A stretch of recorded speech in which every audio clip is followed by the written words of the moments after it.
Here. Yeah. Hi guys, and welcome back to another live stream on Talking with Famous People.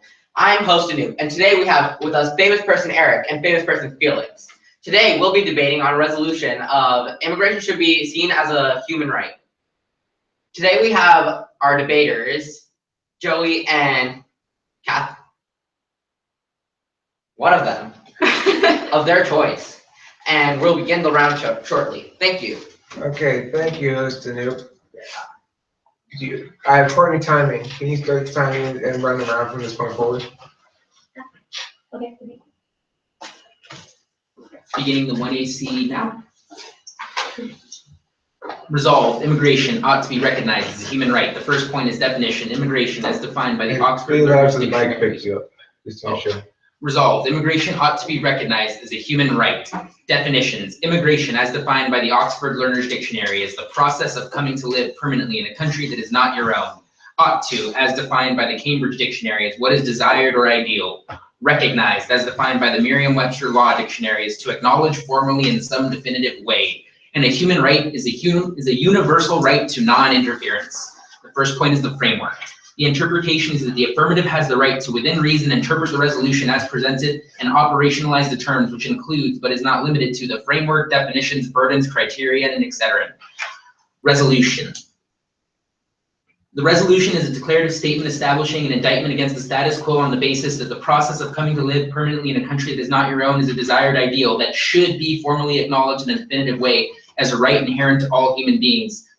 This debate is about the value of life, and the ballot should revolve around who best can address its impacts. The affirmative burden. The job of the affirmative is to first establish the validity of the resolution via the criterion presented and present a reasonable recommendation of cause or policy that sufficiently advances the goals outlined by the resolution. The negative burden is to address the affirmative case on case. Off-case arguments by the negative ought to be discounted because the affirmative establishes the interpretation and thus precludes the negative seizure of pre-fiat rounds. This is important for the judge to remember that the most significant impacts of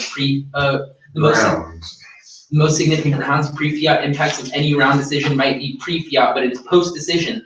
All real pre-fiat impacts follow from the winning or losing of the round. All pre-fiat impacts follow from a decision. The judging criteria. The best weighing mechanism for the round is the value criterion of reducing illegitimate violence by nation states. On to contention number 1, significant and immediate harms. The warrant number 1 is the United Nations High Commissioner's Office for Refugees annual trend report published on June 18th of 2015, states that the numbers of displaced people have reached a global high. The forcibly displaced had reached 59.5 million people by the end of 2014. The report further states that refugees make up 19.5 million of these displaced peoples, and that half of them are below the age of 18.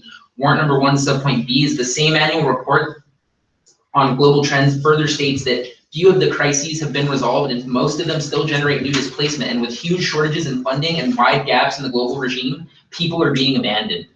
The warrant number 2 is, according to the Internal Displacement Monitoring Center in their 2015 global estimate of people displaced by disasters, found that disasters brought about by weather-related and geophysical hazards forced more than 19.3 million people to leave their homes in 2014. The subpoint B is that the report further states that exposure is increasing because vulnerable people live in areas prone to hazards. Warrant number 3. 86% of refugees reside within the developing world, according to the United Nations High Commissioner for Refugees Global Trends Report published on June 18, 2015. Subpoint B, according to the World Health Organization, in their report on the environment and health in developing countries, this is compounded by the hazards in these countries, such as unsafe water, malaria, and climate change. The link analysis. The link 1. The severity of displacement is directly reducing their quality of life on a global scale. Displacement from both the forcible displacement and natural displacement are greatly reducing the quality of life individuals by exposing them to a large variety of hazards. The internal link. Should the status quo fail to change, the displaced will continue to experience greatly reduced duration and quality of life. If we fail to endorse the affirmative advocacy, then basically the people we have isolated under contention number 1 will continue to experience reduced quality and quantity of life.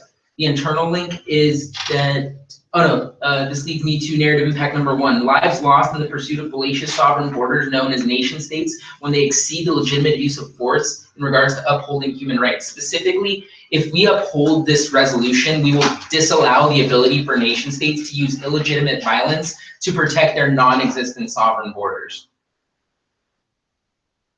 Contention number 2, the affirmative advocacy. The affirmation recommends that the United Nations recognize immigration as a human right by amending Article 14, Subpoint 1 of the Universal Declaration of Human Rights with the specific language.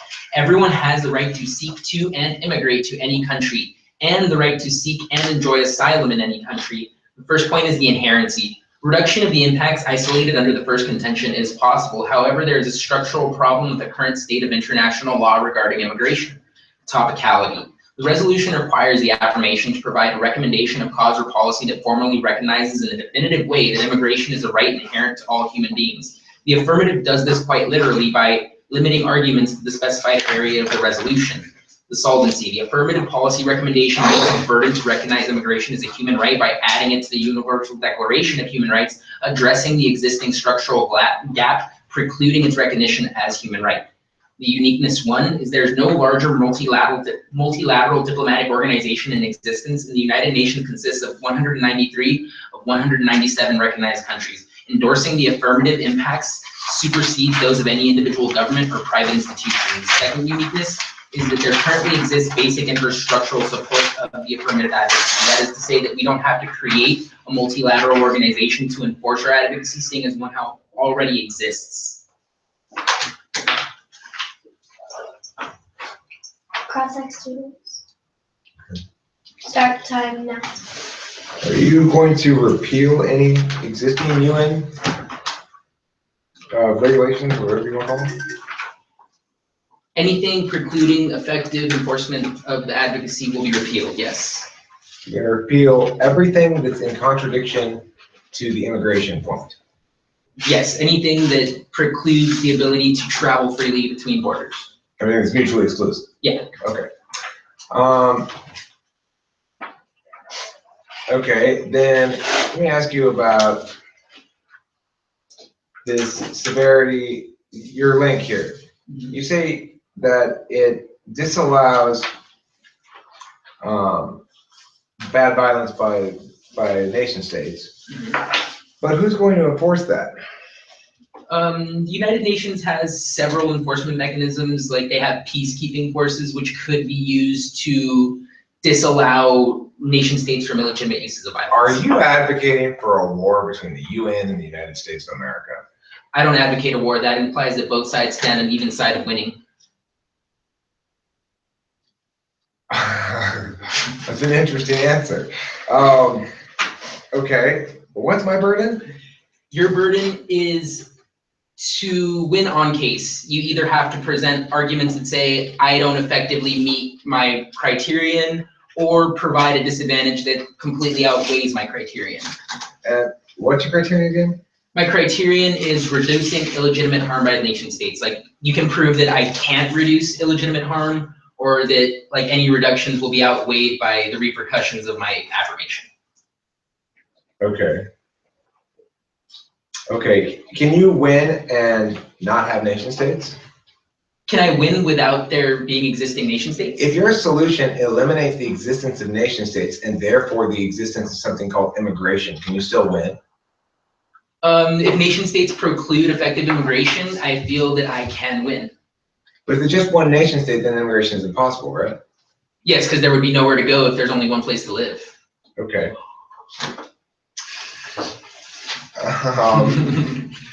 You say that you're going to add to some pile there at the end, basically. You're like, it's going to be an additional thing that's going to help. Can you remind me what you said there? I didn't quite catch all that. Okay, so specific to our advocacy is the idea that there exists a list of enforceable human rights that we could just add immigration to that list to address, like, you. Okay.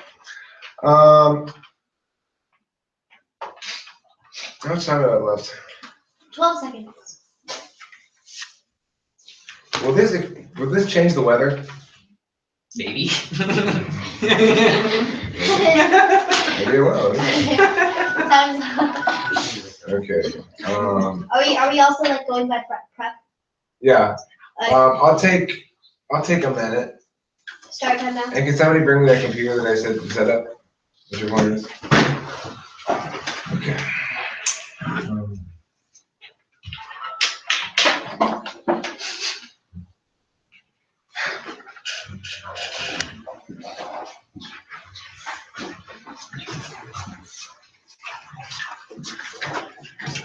Thank you.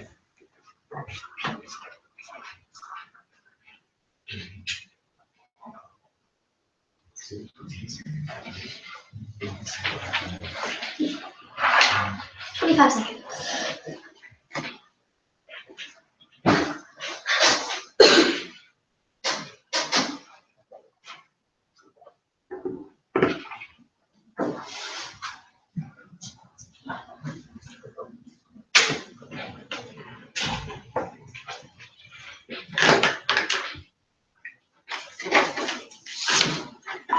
Time's up. Okay. I'm going to go his case first and then segue into my case. Oh, and if you want to scroll, you put 2 fingers in. Okay, scrolling with 2 fingers. Time starts now. All right, so let's begin with this framework. At the top of the case, he establishes that a bunch of definitions for process of immigration recognized. To recognize, according to him, is to basically do anything that, including, see it? Yeah, that's that. That is fine, I guess, but it's not really an accurate definition of recognize. Otherwise, the definitions appear to be fine. The problem he has is much more systemic than that.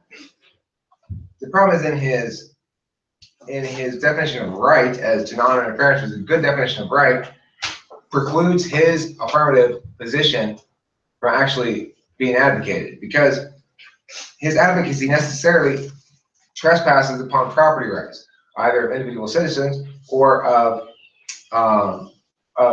publicly owned land. Now, publicly owned land, the ownership claim to that land comes from paying taxes in that country upon that land. And those who do not pay taxes in that country on that land have no such ownership claim. So why would any individual it's impossible to have one right that allows an individual to trespass upon the natural rights and non-interference of another, which includes property rights. So the very idea of normalizing as a natural right, something that violates the right of another, is logically impossible, and therefore it makes no sense to affirm this resolution under this criterion at all. That's not my time. Next, I want to go down to his burdens. He says that the asked burden is to establish some sort of advocacy and to accomplish something. I don't remember, I didn't write it all down. And it's basically saying my burden is to be on case. Okay, well fine, I plan to be on case here as I have been thus far. I want to talk about additionally his reduction of violence by national states. Well, the reduction of violence by national states is best accomplished, actually, turn this judge, because it's best accomplished by requiring states to deal with their own citizens in a proper and just way. When we accept immigrants who are fleeing from natural disasters, from other war-torn areas, we give a pass to those governments who are not doing their job. No nation state should be required to do the job of another nation state. It makes no sense to say that England has to accept refugees, which is what it means to establish that immigration is a natural right. So if it were the case that England had to accept refugees, then England would have no control over its territory. And fundamentally, the nation state is defined by the boundaries of its land, its sovereign territory. If, in fact, the nation state does not have control over the borders of that sovereign territory, then they don't, in fact, have that control over that sovereign territory at all, because it's completely porous and the border is meaningless. And then, essentially, the nation state is just this sort of amalgamous mush of people traveling here and forth and going from their natural home country to that place where nobody really has a country. Which is fine if that's what you're advocating for, but that's not what it's advocating for, so I don't need to argue against that.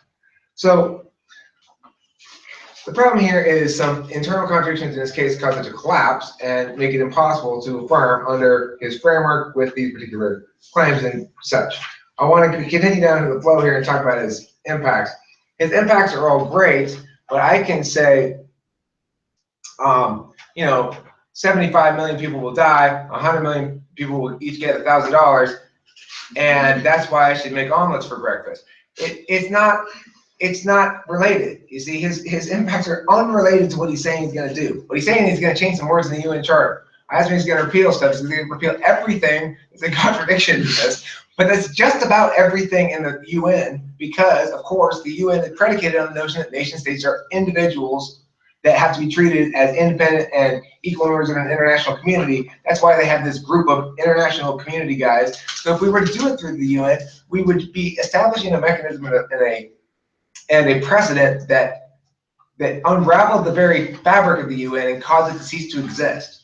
And if it ceased to exist at that point, of course, it would also cease to exist. If it worked, it would cause all the nations to cease to exist. We'd all be one big nation called Earth. And we'd all walk around and talk to each other in various languages, and nobody would even think about governments. Well, that's a wonderful, wonderful dream. But if in fact we were one nation, it would eliminate the possibility of immigration. And thereby it is impossible for something to be a human right if it's conditional on circumstances. So affirming this resolution makes no sense in any way, shape, or form. You might think still he has bigger impacts. He talked about these 57 million, 59 million people. But again, Judge, there's no link to what he's advocating. He's advocating for a change of words in a UN document and then assuming that everybody's going to go, hey, did you get the news? Yeah, you got to stop shooting those people. UN says that they have a right to immigration now. If you keep shooting them, they're going to run away. Well, they're going to run away anyway. It's not going to, even if they do have a right to immigration, it's not like, well, now, yeah, I know, we used to shoot them when they ran away. Well, now they have a right not to be shot. It's different than before. Before, they just had a privilege not to be shot.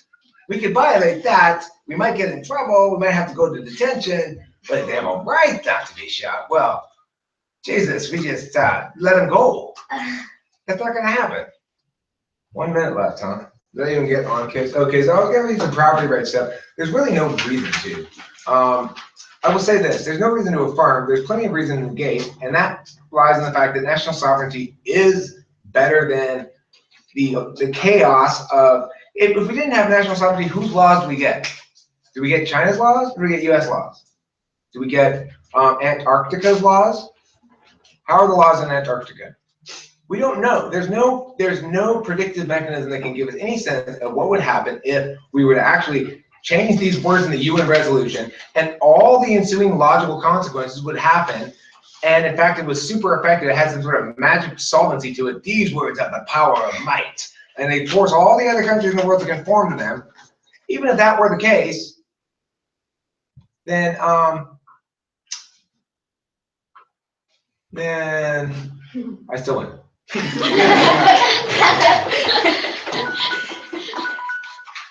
Cross that's 3 minutes. Okay, whenever my opposition is ready. Time starts now. I don't know if I caught any, but have you presented any arguments as to why the UN is a poor actor or like morally questionable in any way?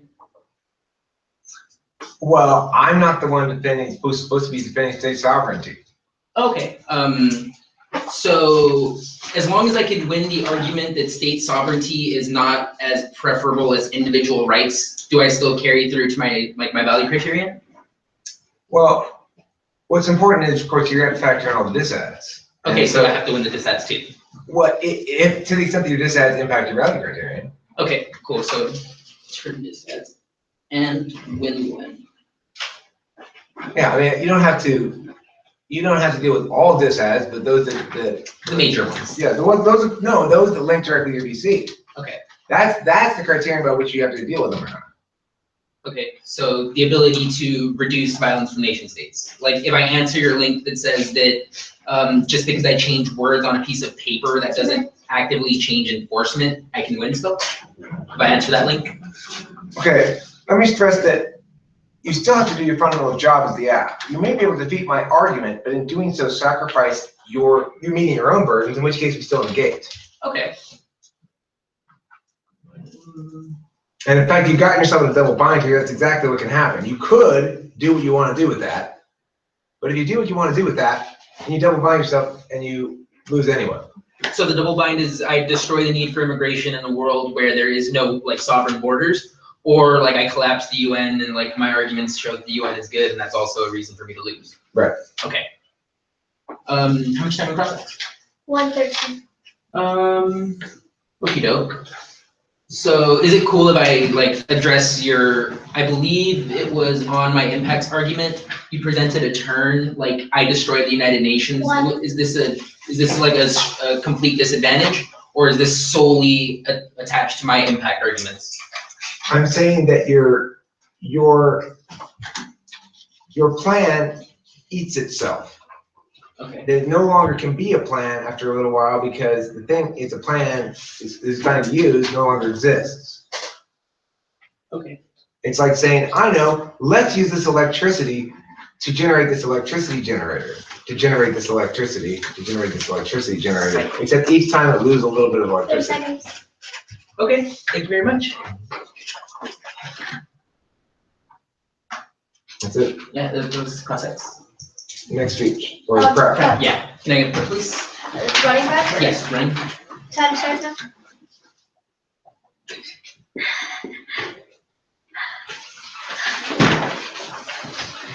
What are you looking at over there? Oh, Edmund. Hi, Edmund. What? Now, shh. What?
Okay, I'm ready.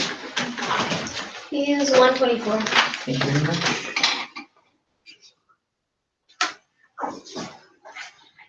We'll be going down the line, the responses made by the negative, and we may take a little bit of extra attention to make some turns of our own, specifically on the value criterion and the impacts debate. Like 4 minutes. Everybody ready? I need the paper back. I need the paper back.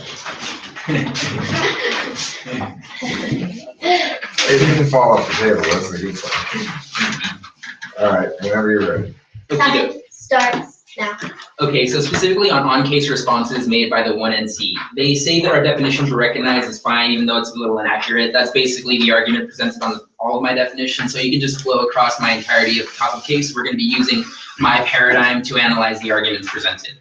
Specifically, the part which I want to address that's regarding my top of case is arguments presented via my value criterion, stating that reduction is best accomplished by requiring states to obligate citizens to be fair and just. If they want to present the argument that living in utopian, like presenting utopian advocacies is problematic, I would argue that the negatives utopian advocacy is probably worse, in which they say that we can actually enforce things at the individual level. That is to say, it's easier to make the entirety of California's citizens to comply with the law than it is to make California legislators comply with the law. I would argue that just on volume alone, I'm probably preferable, because it's much easier to make the state apparatus obey my law as opposed to make the individual citizens which make up that state obey the law. Thus, you're preferring us on my framework because I still access my framework at a much better rate than this pseudo counter advocacy of requiring nation states to obligate their citizens to be fair and just. So even if this is going to be parlayed into a pseudo advocacy, my advocacy is still preferable because it, one, still meets my value criterion, and two, is less utopian than the counter advocacy. Secondarily, they make the argument that no nation state should take on the burdens of another nation state. Specifically, let's examine this for a second.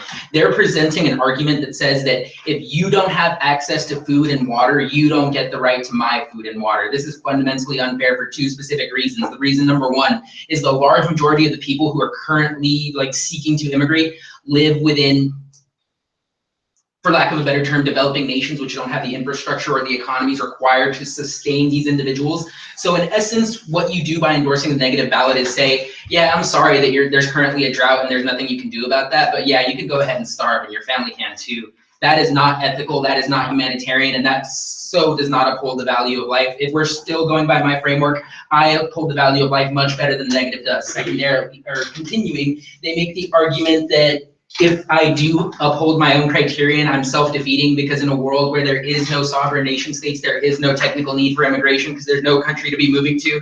I would argue that it's probably a good thing, because if there is no nation states, there is no need for war. I have just created a world through one simple advocacy in which I completely solve for the majority of lives lost on the planet. So you are probably going to be voting for the affirmative, specifically on my criterion, because the negative responses are insufficient, and secondarily, I still solve. You can cross-apply this value criterion response to the framework response that they say I can't affirm, because if I do affirm, I destroy my own case. If I do destroy my own case, I only make things better, so that's still a reason to vote for the affirmative. I solve for war in its entirety, because if there's no nations, there's no war. On to the impacts debate. Specifically, they make the argument that the impact debate is unrelated to the affirmative criterion, specifically because all I do is alter specific wordings within international legislation. I don't actually have anything enforceable behind it. One, I would like to point out that there has been no response by the negative precluding the effectiveness of the United Nations. So as far as you all are concerned, you're still living in the world where the UN is able to enforce its laws, because there's not been a single argument presented as how the UN fails to do it. The only argument that came out was at a cross-sex in which they stated, oh, so there's going to be a war between the United Nations and other nations. One, cross-climb response, in which I say that implies both sides imply an equal chance of winning. They do not. The UN will win in a landslide, because there's only been arguments as to how the UN can use force, not any arguments as how any nation state would either respond with force, or how force would be the number one way that any nation state would first retaliate. As far as you're concerned, diplomacy would check back. You can cross-apply this argument to every single impact response. Anything that they say is reversible. Past the advocacy, we can fix it after we create a United Nations dictatorship, after we make it so that there's no need for sovereign nation states. I don't want to regret. Okay. You still have 3 minutes left. You still have 3 minutes of prep. All right, give me a couple minutes, bro. I'm just gonna run. I just itching to go. Alright. No, if you like editing and take your time walking up to the. Oh, yeah. Except for there's no. It's gonna take the rest of my prep time slowly walking up to the podium. Clever. I like it. Yeah, but the other team got kind of offended. They're like, we're being mocked. Yeah, I know. It's pretty funny. I'm done.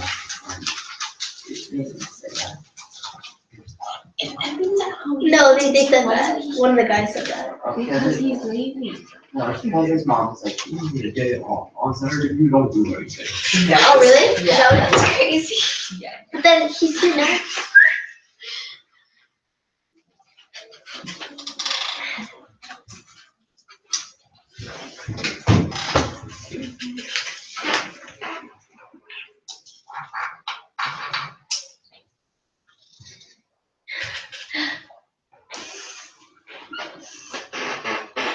Okay.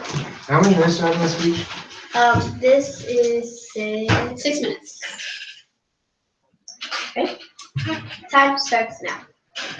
Okay, so as I mentioned in the first speech, I'm gonna take my time here because there's not that whole hell of a lot to say to clarify this ground. On the one hand, yeah, it's true, the UN has a bunch of stuff that's all about how important national sovereignty is. And it's true also that he's not challenged my warrant that in fact those two things are contradictory. What he is avoiding, here's the key thing that he's avoiding. The one difference, the one thing that's not reciprocal, for sure, is his burden to affirm. And he's saying, I conditionally affirm through two alternate mechanisms that contradict each other and reserve the right to kick one and affirm through the other at the last second because you can't negate both of those without contradicting yourself. Okay, well, that means that if we adjudicated claims, the validity of claims according to that mechanism, then I could claim that yes, I do have superpower to shoot lasers from my eyes. Absolutely, I do. Well, because I do and I don't, and either I don't have superpowers or I'm sorry, either I do have superpowers or there's a banana split on the ground. There's not one, so I do have superpowers. I've logically proved it. It's a valid conclusion. Why? Because it's contradictory premises. If he wants to argue for contradictory premises and end up at the end of the round saying, see, I can show that one of these contradictory premises is true. Well, you can show that both of them are true. You can show that anything else is true too, because you're arguing for contradictory premises. It renders the whole argument invalid. The problem here is his value criterion. He keeps wanting to say he's going to cause less violence than I'm in some utopian blah, blah, blah, blah. First of all, under his own interpretation, he can't win under the no nation states thing. That's not according to his interpretation, he can't win under that. So there's no reason for you to vote for him on that argument that he made there at all. And second of all, let's talk about what he's actually saying. He's saying, well, just because if I don't have enough food and water, then I get to have some of yours. How's that going to be enforced? It's either going to be enforced by charity, individual people deciding to give food and water, or it's going to be enforced with coercion from a nation state. All of these things he's advocating as just sort of things that we all agree are good, and that we only need to worry about the harms in the status quo. We don't ever need to consider the harms of when the action is taken by the nation state to enforce these values that he's advocating for. So when we look down the flow, we see quite a mess. I see a lot of excellent round mechanics on my opponent's side. Did a good job of covering the flow, but I did a good job of sending it to the voters. And that's ultimately what we're going to vote on in this round, is does he meet his own burden to affirm, or is he just dancing between shifting grounds of islands and advocating nothing?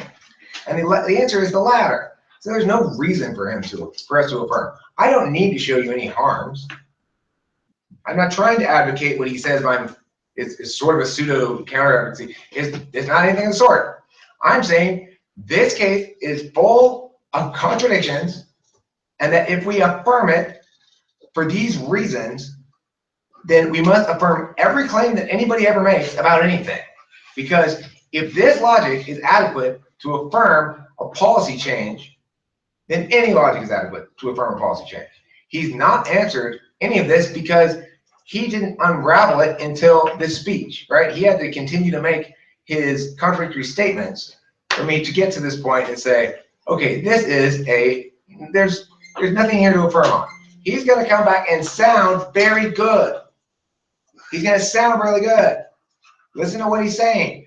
Does he address the fact that he cannot claim concurrent contradictory advocacies conditionally and reserve the right to kick one in the final speech? It is absurd. We should, it's like we should go to the store. Why? Well, on the one hand, it's because it'll get us more food. On the other hand, it's because we don't need any more food, but we just need some bricks. And on the third hand, it's because he's advocating everything, right? Whatever reason you come up with, that's why we should go to the store. Well, I don't think we should go to the store. Well, that's why we should go to the store. Well, no, that's not an argument. That's just you saying that's why we should go to the store. So, look, if you're saying, well, how many time do you have left? You have 50 seconds. So forget the store analogy. That's confusing, okay? Forget the confusing store analogy. Let's go back to the voters here, okay? The voters are internal contradictions in this case that are unreconciled. His attempt to make contradictory conditional affirmative claims and then kick one on the end and claim to win on the other one. So that's why I'm not arguing that point, because it's a framework issue.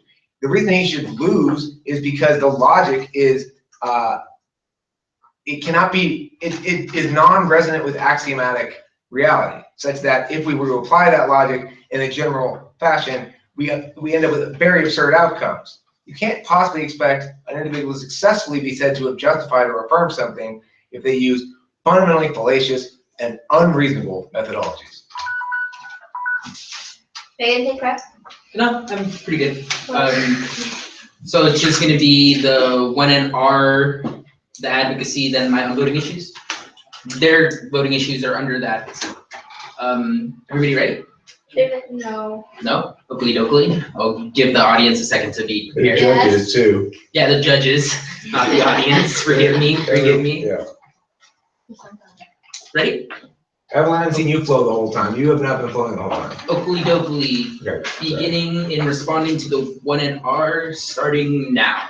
Okay, specifically, they offer the response that I have no challenge to the national sovereignty argument. I would like you to cross-apply my response, in which I directly tell you that my response to the United Nations dictatorship is probably better than national sovereignty. That is directly responsive to their argument that says that I have to destroy national sovereignty. I make the direct response that that's probably a good thing. You can even cross-apply my impact analysis, in which I tell you that no national sovereignty means no need to defend yourself from other nations, thus no war. I solve for war is probably a unique reason to affirm the affirmation. Secondarily, they make the argument that I have no ability to engage in partial affirmation. I think this is specifically referring to the reductio absurdum that I'm supposed to be presenting, that if I do indeed make a state in which immigration is so free-flowing that there's essentially no more nations, it's backward to endorse the resolution, because if there's no nations, there's no need to endorse immigration. What I call that is unquestionable solvency. Basically what they're trying to say is that if there is no nation states, they're not committing harm, which I can reduce via my criterion. My argument is I reduce them so effectively that the nation state themselves cease to exist. I'm probably even more beneficial via this mechanism. Let's continue. Specifically, they make the argument that you can only affirm via reduction of nation states' illegitimate harms because of their advocacy was based on the idea that no nation states should exist. Oh yeah, just extend this argument basically across the entirety of the voting issues. The only contradiction in my case is the idea that I destroy nation states, thus I can never uphold immigration because there's no need to immigrate if there is no nation states. Cross-apply the no war argument that is probably sufficient to vote for the affirmative. Secondarily, they make the argument that I present a conditional advocacy, that my response that the disadvantages are reversible proves my conditionality. I would say that no, I'm not falling back on the idea that we should actually divert to nation states power. I'm arguing that we should divert to the United Nations power, which is a conglomerate of individuals, kind of stepping on new grounds here, but nobody has argued what the United Nations is. As far as y'all are concerned, the United Nations is a list of laws, and I have ultimate ability to interact with that list of laws. So you can just basically axe the majority of the voting issues. The only one that they actually can address is the failure to hold the burden, and that's basically the whole double bind. Either I destroy nations, which I proved is a good thing, or I don't need immigration because there is no nations. Both of those arguments fall to the affirmative. So if you're going to be signing your ballot for anybody, you're going to be signing it for me because of two reasons. One, no nations equals no war. Two, even if there is an argument presented that says that I don't link to my affirmative criterion, I link better to it than any other argument presented, but for sure the double bind on my advocacy. Other than that, you're going to be voting affirmative for solving stock issues, basically. Thank you very much. I have a question. No questions. Everybody, nobody speak. Everybody judge. When you decided your choice, write down the name on the side, circle it, hand it in. Don't speak. Don't speak. You can do the laptop, yes. Let me see that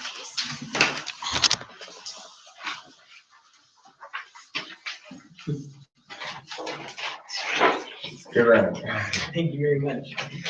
I did not see that coming as a thing. You don't speak either. Don't endorse the judges. Okay.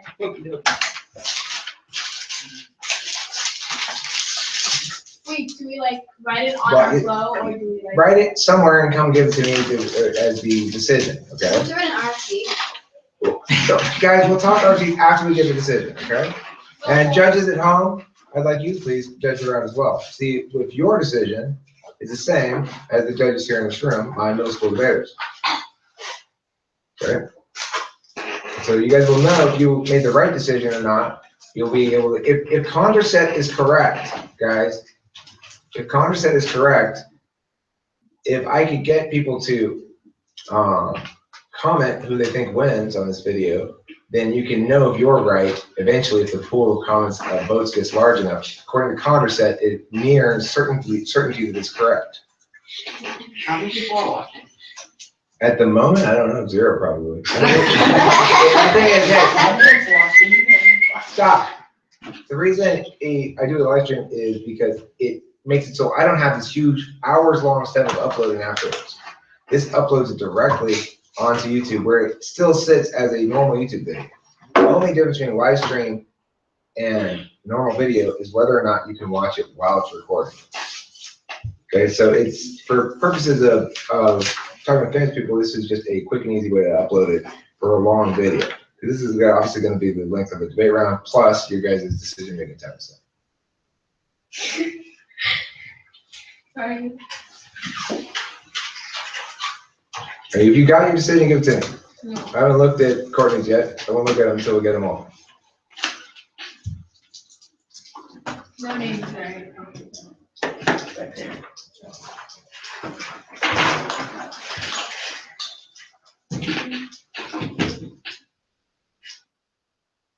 Wait, first name or last name? Just whatever, dude. I'm pretty sure we can tell. I mean, I thought half and neg was a pretty thorough distinction. Yeah, you tried out for that. It's fun. Oh, I put names. Okay. Oh, that's fine too. Just give me your decision, one way or the other. Come on, let's move it along. We got a show here. People are waiting. Okay, I'm just gonna pick one. Where does it say the answer? That's Harry's. I don't know. Harry, come here. You failed at giving your answer, I'm dude. sorry. You failed at writing one. Oh, I can't. I'm nothing. Sorry, guys. This must be your. This is your thing. I said circle it. Okay. A standard operating procedure when you pick a side on your ballot, circle it. Oh, Okay? I swear. I'm giving up. Oh, you squared it. A square is not a circle. Yes, it is. It is technically a Provide no definition for No, square. don't need to justify anything yet. Okay, we can justify it later. Let's get all the balance in. Okay. Okay, I just put it That's wonderful. Yeah, hey, listen, I took it. Catherine, you will be asked RFDs. They need to make sense. I have my own opinions too. They may not be what you think they are. They may be what you think they are. Okay. That's why I don't want people talking.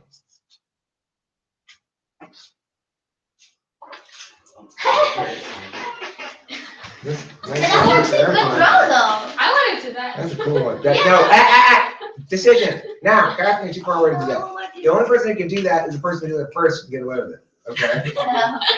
And they establish a precedent saying you can't do it anymore. That was that. She did that. In LD, are you Did it supposed to same give evidence? Like supposed to? What? Catherine, just write the goddamn winner on the goddamn piece of paper. Okay. Don't speak. I will send you out of this room and discount your vote at this point if you do one more time. Okay, Edmund, you can talk now. You can hold up a piece of paper. No, you can hold up a piece of paper saying who you think won. Oh, let's see what. Tell him that. Guys, I need decisions quickly. Quickly. Bring it up here, Evelyn, now.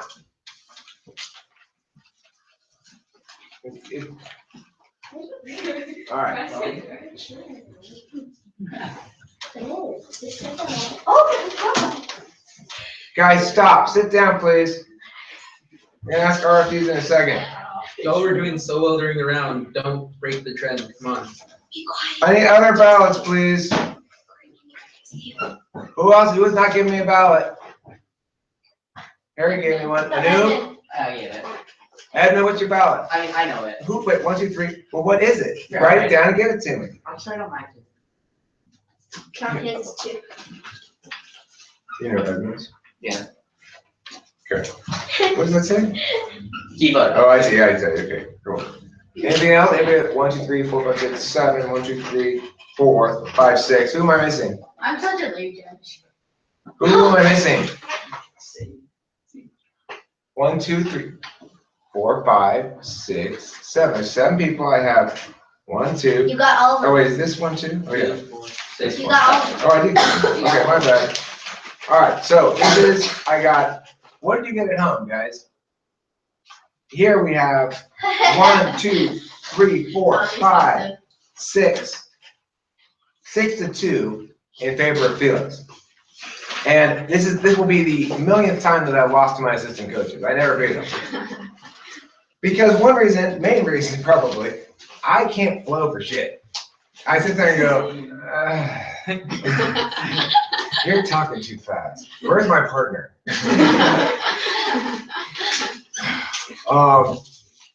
But you know what? Despite that, I disagree in this particular instance.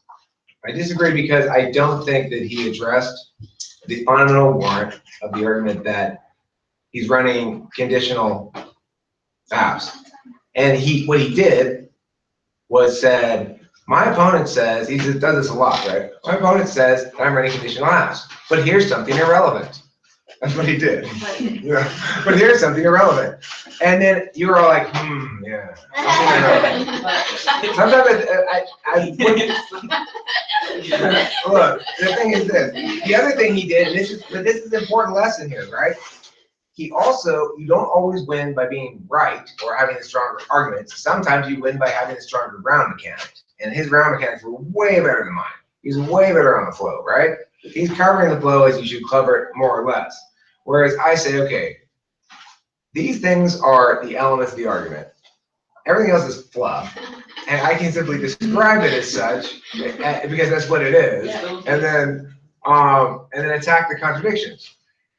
The thing is, none of you, okay, well, let's ask what you voted for. How many of you voted on the war thing? What war thing? I solved for war. Oh, no. I said no because technically, even if you solve for war, you're not solving by affirming because it's not immigration anymore. Yeah. Like, so, he didn't respond to your argument about how when you become an entire, place, it defeats his own purpose, that there's no more immigration, and his burden was to prove that immigration should be recognized as a human right. So when you say that it's turns into one entire, Earth, There's no it's no more immigration. Yeah, so So it kind of defeats the he point. solves, but it doesn't really solve by affirming. So. Yeah. But then during the actual speech, that was just like this. Stuff, random analogy. More stuff than plus and But either another way, random That's not just what I did. I did he some made of at that. least one good argument in Yeah. Multiple. Felix wasn't able to respond to. So. Yeah, That's a good argument. Exactly. Okay. His argument defeats the entirety of my premise. If my premise requires the existence of states and my advocacy destroys the existence of states, it becomes a kind of a chicken or the egg thing. Is it worth indulging this philosophical? Look, But to affirm, you have to have immigration all the way. You can't. Exactly. Yeah. And if my advocacy makes it so that immigration is destroyed at a certain point because you can't immigrate if there's no It's not- countries. it's not- I would say this, that a better response to it would be, you're saying that the resolution ends the nation state. So if that's the case, then my job is to advocate that ending the nation state is good. Your argument, Eric, that you're making is not actually a response to my case. It's a response to the resolution. I think that distinction probably would have been a better distinction to make. But regardless, it shows you that what happens sometimes is people vote on how many things get hit on the flow. So if somebody hits everything on the flow and they've got answered everything, there's some blank spaces on my side of the flow, my arguments that I might make about how that shouldn't be weighted, that fact shouldn't be weighted because it's not relevant. Those arguments aren't going to be weighted themselves very heavily by any judge because there's no place to put them on the flow, really. You can put them afterwards, but what you end up writing down is irrelevant. What you don't end up writing down necessarily as the person judging the rationale for why it's irrelevant, which I attempted to provide it and did an iffy job of it. Also note, this is an indication of why the app should not lose in Lincoln Douglas if they do their job. They shouldn't lose. Now, in this case, I think he should have lost, but it doesn't matter. It doesn't matter what I think. It doesn't matter what I think. It also shows you something to remember in tournaments. It doesn't matter what I think. I didn't win. I lost. And my job then is to go home and go, okay, well, winning on the argument chain is not enough, especially going neg, where the app gets the last speech. And he's going to sound really good. So what am I going to do next time? Next time, I'm gonna spend more time spiking up the next other guy's expected next case. He's gonna try to tell you this, but this is wrong because he's gonna try to tell you this. I should have done that more in this case, and now I'm taking away from it. I'm glad I got to debate, and I'm glad I got beat on that because now I'm gonna take it away and say, okay, next time I got to take it seriously.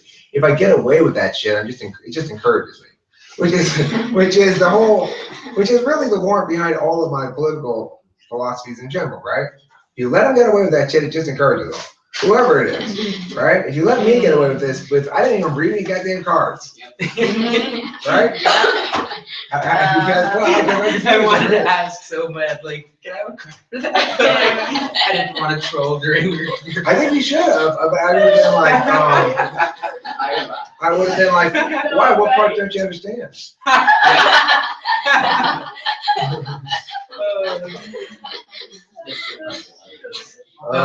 So anyway, Can I say something? yeah, sure. I don't know if any of you caught this, but there was another like unique reason that I should have lost.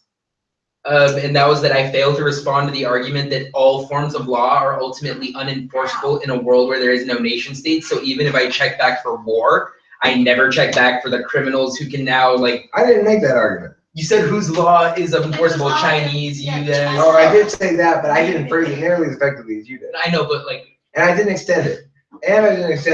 I should have, but see, that's what I get for not flowing, right? I also have You terrible forgot about memory. the argument. This is why I would never be successful at LB. I have to have a partner. My partner has to be good at flowing and good at reminding me to cover things. Don't forget to get this, Eric. All my partner really needs to be good at is that. Don't forget to get this. Just hold the paper for me and point to things. Now go on to this. Now go on to this. You know, that'd be the ideal situation. Okay, we're gonna end this broadcast talking to fans people. Thank you to host Noob, thank you to fans person Felix, thank you to fans person me, and thank you to all of the judges, especially the two judges. What two judges voted for me? The two ones that are after LG. Two LDers voted for me. The two LDers voted